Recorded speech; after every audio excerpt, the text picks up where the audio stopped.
Kasmetinis ir jau tradiciniu tapęs reklamų konkursas Startuok vėl kviečia visus įsisukti į reklamų kūrimo ir seminarų sūkurį. Mes startuojam realiai su panašia programa kaip ir praeitais metais, tačiau žadam daug didesnio kokybę. Tai yra būtent mūsų pirmoji naujovė. Tai pradedant nuo to, kadangi ką tik buvom seminare, tai seminarus veda tikrai profesionalai, tikrai specialistai.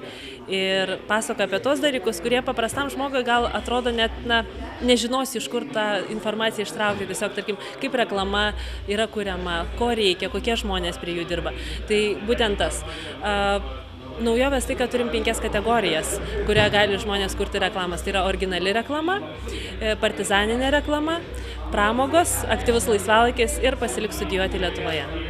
Pirmojo seminaro metu Vilniaus universiteto Kauno humanitarinio fakulteto auditorija buvo kaip niekad sausakimša studentų, norėjusių pasiklausyti vienos žinomiausių reklamos agentūrų Lietuvoje Milk atstovų seminaro, kraupiu ir intriguojančiu pavadinimu Reklama pagal Džeką Skerdiką. Lektoriai kalbėjo apie tai, kas ir kaip kuria reklamą, kada žmonės per ją neperjungia kanalą ir nebėga į tualetą ir kodėl tai būna gana retai. Mes pabandysim ką padaryti. Papasakot, kokie žvėrys gyvena agentūroje, padaryti vienos konkrečios reklamos tokį kaip skrodimą, kad parodyti, iš kokių dalių buvo sudaryta. Seminaro dalyviai džiaugiasi ne tik pasisėmę naudingų žinių apie reklamą, bet ir linksmai praleistų laiku.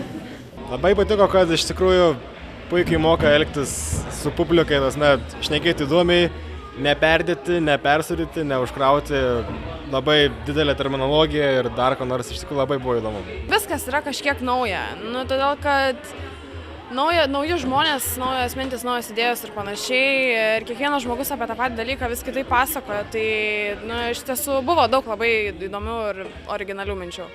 Kitas Startuok reklamų konkurso seminaras vyks kovo 30 dieną. Paskaitą tema Būti aktoriumi ves viena žymiausių žmonių atrankų reklamoms, televizijos ir kino filmams organizatorė Edita Kabaraitė. Seminaro dalyviai turės puikią galimybę ne tik pasiklausyti specialistės, bet ir sudalyvauti tikrame kastinge.